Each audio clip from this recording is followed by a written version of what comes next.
പ്രിയപ്പെട്ടവരെ, ഇന്ന് നമ്മൾ വളരെ ചെറിയ ഒരു സബ്ജക്റ്റാണ് ഇവിടെ പറയുന്നത്. അനേകം പ്രേക്ഷകർ ഇതിനെക്കുറിച്ച് അഭിപ്രായം ചോദിക്കുകയും അങ്ങനെ ഒരു ചെറിയ എപ്പിസോഡ് ചെയ്യണം എന്ന് പറയുകയും ചെയ്തതുകൊണ്ട് മാത്രമാണ് വളരെ ഷോർട്ടായിട്ടുള്ള ഒരു എപ്പിസോഡ് ചെയ്യുന്നത്. സരസ്വതി യോഗം. ഈ യോഗത്തെക്കുറിച്ച് അനേകം പേര് ആരായുന്നുണ്ട്. സരസ്വതി യോഗം എന്താണ്, എങ്ങനെയാണ്, എപ്രകാരമാണ്? യോഗങ്ങളിൽ വെച്ചിട്ട് ഏറ്റവും മനോഹരമായ ഒരു യോഗമാണ് സരസ്വതി യോഗം. സരസ്വതി യോഗം സാധാരണഗതിയിൽ ഒരു 10, 30, 50 ജാതകങ്ങൾ നോക്കുമ്പോൾ ഒരെണ്ണത്തിലായിരിക്കും കാണുന്നത്. സരസ്വതി യോഗം കാണുക എന്ന് പറഞ്ഞാൽ എന്താണ് സരസ്വതി യോഗം എന്നുള്ളതാണ് ആദ്യത്തെ ചോദ്യം. വ്യാഴം, ശുക്രൻ, ബുധൻ, ഈ 3 ഗ്രഹങ്ങളാണ് ഇതിന്റെ പ്രയോക്താക്കള്. ഇവര് വ്യാഴവും ശുക്രനും ബുധനും കേന്ദ്ര ത്രികോണങ്ങളിൽ നിൽക്കുകയും അവർ സ്വക്ഷേത്ര ഉച്ച ബലവാന്മാരായി നിൽക്കുകയും ചെയ്താലാണ് ഈ യോഗം സാധാരണ ലഭിക്കുക. ഈ യോഗത്തിനെ സംബന്ധിച്ചുള്ള പ്രത്യേകത, സാധാരണ കൊച്ചു കുട്ടികളെ അവരുടെ ജനനകാലത്ത് തന്നെ നമ്മൾ പരിശോധിക്കുമ്പോഴാണ് ഇങ്ങനെ ഒരു യോഗമുണ്ടെങ്കിൽ അവർ വിദ്യ കൊണ്ടോ കലാപരമായ കഴിവുകൾ കൊണ്ടോ അല്ലെങ്കിൽ നിഗൂഢ ശാസ്ത്ര പഠനം കൊണ്ടോ മറ്റേത് തരത്തിലായാലും അവര് ഉന്നതിയിൽ വന്നെത്തുന്നു എന്നുള്ളതാണ് ഈ യോഗത്തിന്റെ ഏറ്റവും വലിയ പ്രത്യേകത. മൂകാംബിക വന്ന് നാവിലിരുന്നാൽ മൂകത പോലും വാചാലമാകും എന്നുള്ളതാണ് ഒരു തത്വം. അപ്പോ സരസ്വതി യോഗം സരസ്വതിയുമായി ബന്ധപ്പെടുന്നു. പക്ഷെ അതിന്റെ ദാതാക്കൾ വ്യാഴം, ബുധൻ, ശുക്രൻ, ഈ 3 ഗ്രഹങ്ങളാണ്. ഈ 3 ഗ്രഹങ്ങൾ സാധാരണ രീതിയിൽ കേന്ദ്രത്തിലോ ത്രികോണത്തിലോ നിൽക്കണം. കേന്ദ്രം എന്ന് പറയുന്നത് ലഗ്നം 4, 7, 10, ഇതാണ് കേന്ദ്രം. ഇതിനെയാണ് കേന്ദ്രം എന്ന് പറയുന്നത്. ത്രികോണം എന്ന് പറയുന്നത് 5, 9 ഭാവങ്ങളെയാണ്.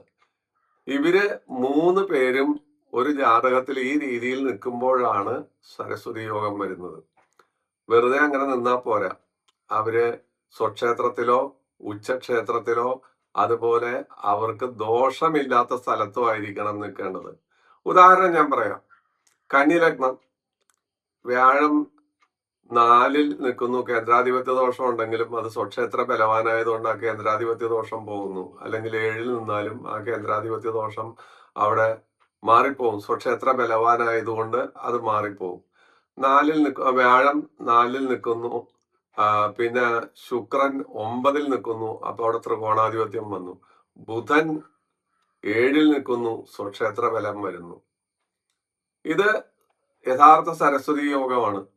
എന്നാൽ സരസ്വതി യോഗം അല്ലാതെ വരുന്നത് നോക്കിക്കോളൂ. കന്നി തന്നെ എടുക്കാം. കന്നി 5 മകരമാണ്, അത് ത്രികോണമാണ്. അവിടെ വ്യാഴം നിൽക്കുന്നു. ശുക്രൻ കേന്ദ്രത്തിൽ നിൽക്കുന്നു. ബുധനും കേന്ദ്രത്തിൽ നിൽക്കുന്നു, അല്ലെങ്കിൽ ത്രികോണത്തിൽ നിൽക്കുന്നു. പക്ഷെ അവിടെ സരസ്വതി യോഗം ലഭിക്കുന്നില്ല. കാരണം എന്താണെന്ന് വെച്ചാൽ വ്യാഴം മകരത്തിൽ നീചനായി മാറുന്നു. ആ നീചനായ വ്യാഴത്തിന് നീചഭംഗം ഉണ്ടെങ്കിൽ ഒരു പരിധി വരെ ആ യോഗം ലഭിക്കാമെന്നല്ലാതെ യഥാർത്ഥത്തിൽ ആ യോഗം ലഭിക്കാൻ അവിടെ സാധ്യതയില്ല. ഇങ്ങനെയുള്ള മറിമായങ്ങൾ ഇതിനകത്തുണ്ടെന്നുള്ളത് നമ്മൾ മനസ്സിലാക്കണം. ഇനി സരസ്വതി യോഗം ലഭിക്കുന്ന ഒരു കുട്ടി അല്ലെങ്കിൽ ഒരു വ്യക്തി എന്തായി തീരും? വലിയ കലാകാരന്മാര്, കവികള്, അല്ലെങ്കിൽ ശാസ്ത്രകാരന്മാര്, ഇങ്ങനെയൊക്കെയുള്ള വലിയ അവസ്ഥയിൽ വിദ്യാഭ്യാസമാണ് അവിടെ പ്രധാന പ്രശ്നം. ബുദ്ധി, വിദ്യ, ധനം എല്ലാം അവിടെ നൽകുന്നു എന്നുള്ളതാണ് പ്രത്യേകത. സരസ്വതി യോഗത്തിന്റെ ദാതാക്കളായ വ്യാഴം ആണ് ബലവാൻ എങ്കിൽ ആ കുട്ടി വിദ്യ കൊണ്ട് വലിയ തലത്തിലെത്തുകയും ജഡ്ജി അല്ലെങ്കിൽ വക്കീൽ പണി, അതുപോലെ നല്ല പ്രസംഗ കലയിൽ ബിരുദുള്ള വ്യക്തി എന്നുള്ള രീതിയിലെല്ലാം വന്നെത്താനുള്ള എല്ലാ സാധ്യതകളും നമുക്ക് അവിടെയുണ്ട്. ധനകാര്യ സ്ഥാപനങ്ങളുടെ തലപ്പത്ത് വന്നിരിക്കുക മുതലായ കാര്യങ്ങൾ. ഇനി ശുക്രനാണ് ഈ 3 ഗ്രഹങ്ങൾ കേന്ദ്ര ത്രികോണാദികളിൽ നിന്ന് നമുക്ക് സരസ്വതി യോഗം തരുമ്പോൾ വ്യാഴം ബലവാനായാലുള്ള കാര്യമാണ് പറഞ്ഞത്. ശുക്രൻ ബലവാനായാൽ എന്തായിരിക്കും സ്ഥിതി? ശുക്രൻ ബലവാനായി കഴിഞ്ഞാൽ സാധാരണഗതിയില് ആ വ്യക്തി കലാകാരനോ കലാകാരിയോ ഗായികയോ ഗായകനോ നടനോ നടിയോ എന്ന് വേണ്ട എന്തെല്ലാം തരത്തിൽ കലാപരമായ കഴിവുകൾ ഉണ്ടാകാമോ ആ കഴിവുകളെല്ലാം ഉണ്ടാകുന്ന ഒരു വ്യക്തിയായി മാറുന്നു എന്ന് നമുക്ക് കാണാം. അങ്ങനെയാണ് അതിന്റെ തിയറി. അത് നമ്മുടെ അനുഭവ സാക്ഷ്യമാണ്. ഇനി ബുധൻ, ഈ 3 പേരിൽ ബുധനാണ് ബലം കൂടുതൽ. ബലാബലമാണ് ഞാൻ ഈ പറയുന്നത്.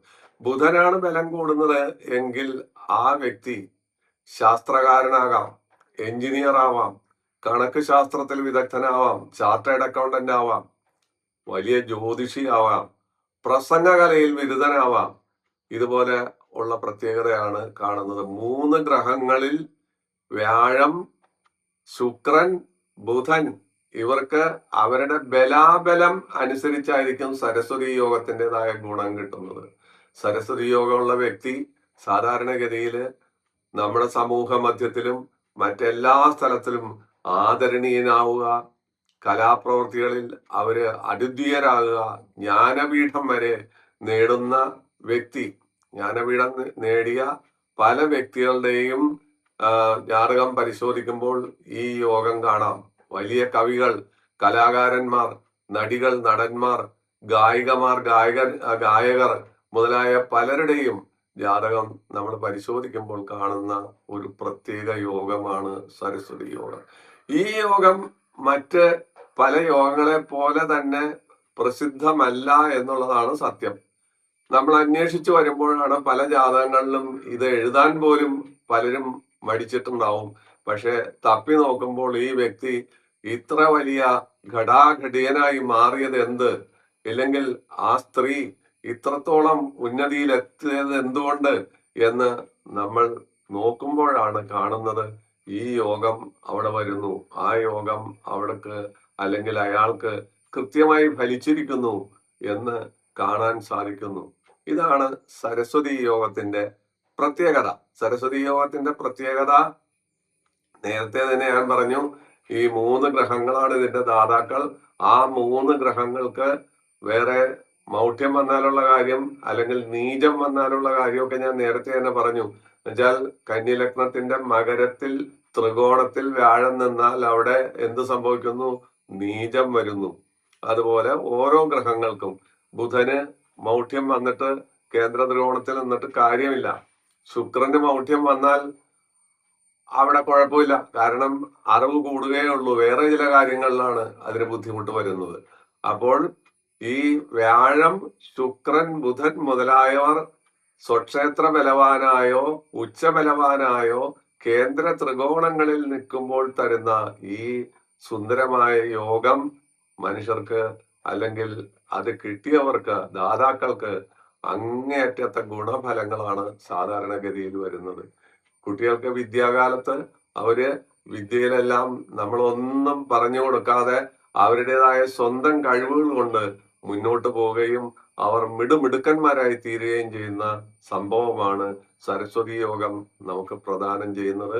ഈ യോഗം ഉണ്ടോ ഇല്ലയോ എന്ന് നിങ്ങൾ നോക്കുക. അതിൽ പ്രത്യേകം ശ്രദ്ധിക്കേണ്ട കാര്യം നേരത്തെ ഞാൻ സൂചിപ്പിച്ചിട്ടുണ്ട്. വെറുതെ കേന്ദ്ര ത്രികോണങ്ങളിൽ ഇവർ നിന്നാൽ പോരാ, അതിന് ചില നിയമങ്ങൾ കൂടിയുണ്ട്. അവർ നിൽക്കുന്ന ക്ഷേത്രം, അവർക്ക് അനുകൂലാവസ്ഥ, മറ്റ് ബലാബലക്കുറവ് ഉണ്ടാകാതിരിക്കുക മുതലായ കാര്യങ്ങൾ കൂടി നമ്മൾ ഇവിടെ ശ്രദ്ധിക്കണമെന്ന് പ്രസ്താവ്യമാണ്. ഈ യോഗത്തെക്കുറിച്ച് വളരെ കുറച്ചേ പറയാനുള്ളൂ, അധികം പറയാനില്ല, എപ്പിസോഡ് നീട്ടാനില്ല. ഇത്രയും പറഞ്ഞുകൊണ്ട് ഈ യോഗത്തിനെ നിങ്ങളുടെ മുന്നിൽ അവതരിപ്പിക്കുന്നു. നിങ്ങളുടെ കുട്ടികൾക്കോ നിങ്ങൾക്കോ ഈ യോഗമുണ്ടോ ഇല്ലയോ എന്ന് പരിശോധിക്കുക. ഇവിടെ വെച്ച് ഇത് അവസാനിപ്പിക്കുന്നു. നന്ദി, നമസ്കാരം.